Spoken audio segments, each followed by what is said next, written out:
Hello सलाम, कैसी हैं आप? बहुत बहुत शुक्रिया शॉपिंग के आइडियाज़ की वीडियोस को पसंद करने का और खाने पीने की वीडियोस को भी। अगर ये वीडियो और इस चैनल को फर्स्ट टाइम देख रहे हैं तो सब्सक्राइब कर दें चैनल को और लाइक भी कर दें और शेयर किया करें। कोई वीडियो अच्छी लगे तो अपनी सहेलियों के साथ ज़रूर शेयर करें। वैसे ही वाईटी स्टूडियो में दिखा रहे हैं कि जिन्होंने सब्सक्राइब ही नहीं किया हुआ वो वीडियोज़ देख रहे हैं, और उनके लिए ये कि अगर आप वीडियो देख ही रहे हैं बहुत शुक्रिया आपका, लेकिन सब्सक्राइब भी ज़रूर कर दें। और बेल आइकन को जब आप क्लिक करते हैं तो वहाँ पे 3-4 ऑप्शंस आती हैं, ऑल को क्लिक कर दें तो फिर इसका मतलब आपको नोटिफिकेशन इस चैनल का जाएगा जब भी कोई नई वीडियो आएगी।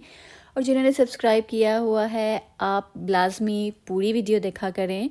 इस तरह एक दूसरे को सपोर्ट करना चाहिए, अप्रिशिएट करना चाहिए। अब देखें आज की वीडियो में आपको सब्सक्राइब सही तरीके से कैसे करना है वो भी आपको सिखा दिया है। अगर आपका अपना चैनल है तो आप इस तरीके से सब्सक्राइब करने का कहें, और अगर आप किसी और के चैनल को, किसी और की वीडियोस को पसंद करती हैं तो उसको सब्सक्राइब कैसे करना है उसका भी सही तरीका बता दिया है। तो आज की वीडियो की बात करें तो पराठे सबके फेवरेट होते हैं, छोटे बच्चे से लेके बड़े तक इसको खाते हैं। कुछ सॉफ्ट खाना पसंद करते हैं, कुछ क्रिस्पी खाना पसंद करते हैं। अच्छा, आपने आलू बॉईल करने हैं, कोशिश करें आलू के पराठों के लिए आलूओं में मॉइस्चर, उसमें नमी, पानी बिल्कुल ना हो।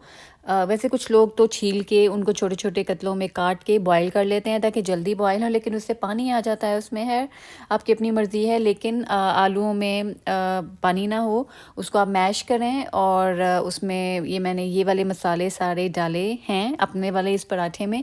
ये बहुत तीखा बनेगा। इसमें नमक अगर आप ज़्यादा डालना चाहते हैं, क्योंकि जब आटा ऐड होता है उस आलू के मिक्सचर के साथ तो ज़ाहिर है वो मुंह में घुल के तो थोड़ा कम नमक हो जाएगा। तो मसाला भी ध्यान से डालें। किसी को तीखा पसंद है, ज़्यादा काली मिर्चें भी ऐड कर लें, लाल मिर्चें भी ऐड कर लें।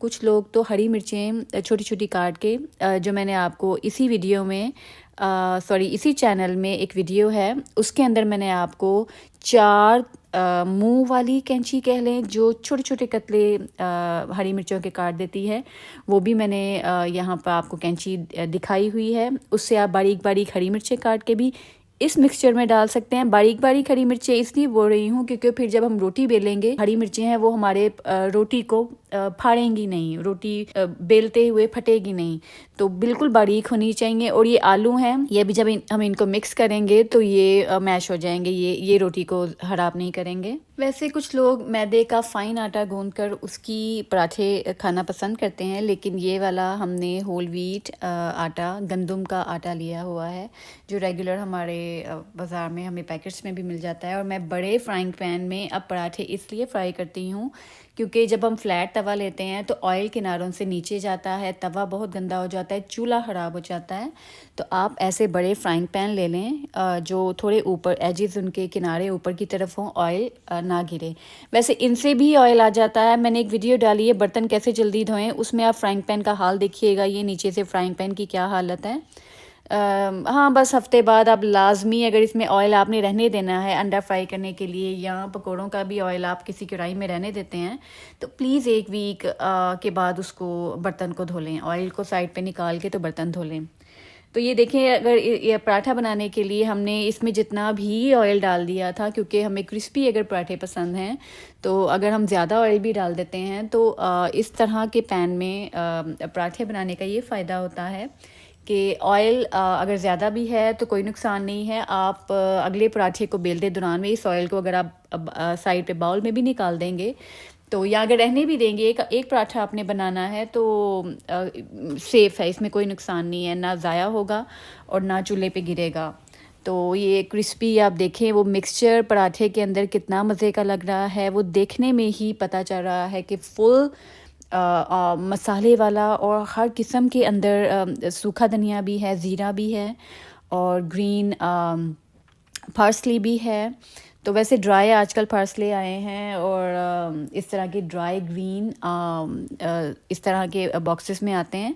तो जैसे मेथी भी होती है और पालक भी यकीनन होगी ड्राई, तो आप उनके जो बारीक बारीक ड्राई होते हैं लीव्स, वो आप पराठे में डालेंगे तो इससे भी जो मिक्सचर है वो ज़रा पानी पानी वाला नहीं होगा और हमारी रोटी नहीं फटेगी बेलते हुए। अब देखें कितना ड्राई आलू का मिक्सचर है। तो हम बस रोटी बेल रहे हैं, एक रोटी बेली, उसके ऊपर मिक्सचर डाला, फिर दूसरी रोटी रखी। ये शुरू में ये देखने में बहुत आसान लग रहा है बेलना, लेकिन जब मैंने ये पराठे बनाना शुरू किए थे तो बहुत मुश्किल होता है इसको राउंड शेप में रखना, फिर इसको स्टिकी रखना कि दोनों रोटियां किनारों से आपस में जुड़ी रहें और फ्राइंग करते हुए ना खुलें। और अगर रोटी बेलते हुए, ये वाली रोटी बेलते हुए अगर दरमियान से फट जाए, आपसे कोई ब्लंडर हो जाए, हरी मिर्च बड़ी थी और या प्याज आपने डाल दिया था, वो उसकी वजह से रोटी फट गई, तो आप उस जगह पे ड्राई आटा जब फेंक देंगे उस गोल हुए फटे हुए रोटी पे, तो ड्राई आटा फेंकने से वो एक लेयर बन जाएगी। फिर आप ड्राई आटे को जब बेलेंगे तो वो एक जाहिर है वो गीला होगी वो जगह मिक्सचर की वजह से, तो उस पर आप जब ड्राई आटा फेंकेंगे फिर उसको बेलेंगे तो फिर वो रोटी बिल्कुल सही हो जाएगी। वो जो फटा हुआ हिस्सा होगा वो नॉर्मल हो जाएगा, वो अपनी सही उसमें लुक में आ जाएगा। बस जब अच्छे तरीके से जब आप इसको बेल लें तो तवे के ऊपर डालना भी एक बड़ा तरीका होता है कि अगर आपका आटा नरम है और आप जब ये नरम बेले हुए रोटी को उठा के जब तवे पे डालना है, तब तक भी आपके थोड़ा लंबे वाला कोई नक्शा सा बन जाता है। तो ये प्रैक्टिस से है। ये पराठे आप देखें किनारों से खुल तो रहा था, लेकिन अल्हम्दुलिल्लाह ये मुझे भी पता था कि अंदर ड्राई मिक्सचर है तो ये बाहर नहीं आएगा, बल्कि थोड़ा सा साइडों से खुलने का ये फ़ायदा होगा। देखें ऊपर से भी कितना क्रिस्पी और गोल्डन कलर हो गया है। अच्छा, फ़ायदा किनारों से खुलने का ये होगा कि जब हम इसको उतार के नीचे पेपर टॉवल पे रखेंगे, मतलब खाने के लिए जब रेडी तो हम रखेंगे, तो किनारों से खोल के ये 2 रोटियां बन जाएंगी। और कई लोगों को मैंने खुद भी देखा है कि ऊपर की लेयर को अलहदा रोल बना के खाती हैं और नीचे वाले जो रोटी होती है एक ही पराठे की 2 लेयर्स को ऐसे खोल के तो 2 उनके रोल बन जाते हैं। और जैसे कि मुझे तो लगता है कि अगर मैंने जिसको देखा था वो एक ही खुद खा रही थी, तो ये अच्छा आइडिया है कि आप ऐसे एक पराठा बना के ऊपर की लेयर खोल के तो वो सेपरेटली रोल बना के अपने बच्चे को दे दें, और नीचे वाला क्योंकि दोनों रोटियों में मिक्सचर सेम उनमें स्टिक हुआ है। अच्छा, ये इस तरीके से, क्योंकि कई बार होता है कि एक लेयर में ज़्यादा मिक्सचर आ जाता है और एक लेयर में कम लगा होता है मिक्सचर, ऐसे भी होता है। ये तो माशाल्लाह परफेक्ट बना है। तो लेकिन एक रोटी में अगर ज़्यादा मिक्सचर आ जाए, दूसरी में बारीक लेयर हो, तो इस वजह से होता है कि आपके जो आपने मिक्सचर बनाया है पराठे के लिए उसमें मॉइस्चर था, तो वो एक जगह पे उसका जो नीचे की तरफ बेलते हुए थी या फ्राइंग करते हुए वो एक लेयर के साथ ज़्यादा स्टिक हो गई थी। अच्छा, ये आप जितनी प्रैक्टिस करेंगे बनाने की, तो एक तो ये तरीका होता है, और एक कचौरी की तरह से रोटी बेल के उसके ऊपर मिक्सचर डालना, वो भी अलग तरीका होता है। ये आपके अपने पे है, जिस पे जो स्टाइल आपको अच्छा लगे आप उसमें प्रैक्टिस करें तो आप बहुत अच्छे पराठे बना सकते हैं। अच्छा, चाय के साथ लोग दही भी लेते हैं, कई लोग चीनी वाला दही ले लेते हैं, तीखे पराठे के साथ चीनी वाला दही, और साथ ज़्यादातर लोग चाय लेते हैं। वैसे चाय भी 2 तरह की ले लेते हैं, कुछ फीकी लेते हैं अगर साथ उन्होंने पराठे के साथ कुछ मीठा लिया है, या शहद बड़े मीठे पराठे की रेसिपी भी मैंने इसी चैनल में दी है, उस तरह का मीठा पराठा अगर खा रहे हैं। चाय तो हर पराठे के साथ होती है, लेकिन आलू वाले पराठे के साथ आप मीठा दही, नमकीन दही भी होता है, और मसालेदार पराठों के साथ मीठी चाय का भी बड़ा ज़बरदस्त कॉम्बिनेशन है।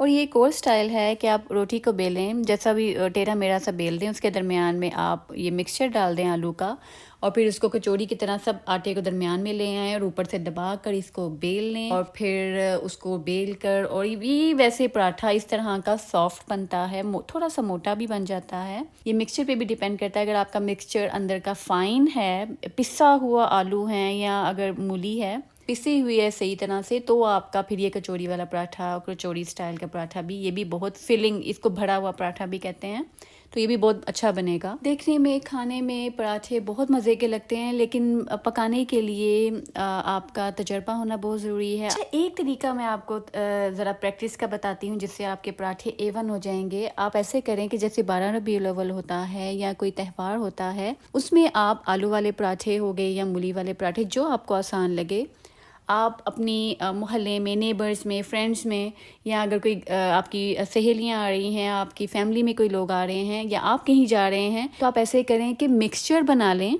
एक ही बार, और आटा गूंद लें अच्छा सा, और मतलब 2-3 घंटे पुराना गूंदा हुआ आटा हो तो ज़्यादा अच्छे पराठे बनते हैं, फ्रेश आटे के इतने अच्छे नहीं बनते हैं। तो आप ऐसे करें कि आप सबके लिए एक ही बार चूल्हे पे बैठ जाएं और मतलब खड़े हो जाएं।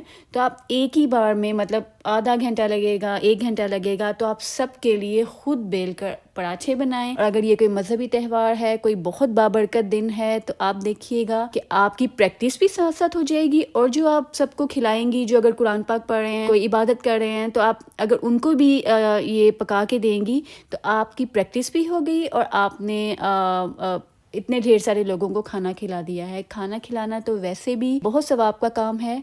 तो ये देखें, मैंने आज की वीडियो में आपको ये बहुत मज़े की चीज़ बता दी है। किचन चूँकि हमारी ज़िंदगी का मोस्ट इम्पॉर्टेंट पार्ट होता है, जाहिर है हमने खाना ज़रूर है, ये हमारी नेचर में है, तो हम किचन में ज़्यादा वक्त गुजारते हैं। तो ये जो मैंने आपको आइडिया बताया है कि अगर आप किसी चीज़ में प्रैक्टिस चाहते हैं तो कोशिश करें ये वाला तरीका। शायद मेरी अम्मी ने मेरे साथ ये चीज़ की है, क्योंकि मुझे कुकिंग का बहुत शौक़ था। तो शायद जब पार्टीज़ वगैरह में दावतें थीं, कोई मजहबी त्यौहार होते थे, तो मुझे किचन में, क्योंकि मेरी वालदा भी किचन में लगी रहती थी, उनको खाना खिलाने का बहुत शौक़ था, फ्री में सबको, सबके साथ मिल के। तो वो वाली चीज़ मेरे अंदर भी है। तो आपके अगर टीनेजर बच्चियां हैं कि जिनको आप सिखाना चाहती हैं कि किचन बहुत ज़रूरी है ज़िंदगी में, खाना पकाना बहुत ज़रूरी है, तो साथ उनके प्रैक्टिस के साथ साथ ये भी उनके दिल में डालें कि मिल के खाना चाहिए। आई होप आज की वीडियो में आपको सीखने को कुछ मिला होगा। मुझे दुआओं में ज़रूर याद रखें, अपने आसपास के लोगों का ध्यान रखें, फ़लस्तीन के बच्चों के लिए लाजमी दुआ करें, अपने पेरेंट्स को हर बात में जी बोला करें, ना बोला करें, एहतराम करें उनका। और बस, अल्लाह हाफिज़।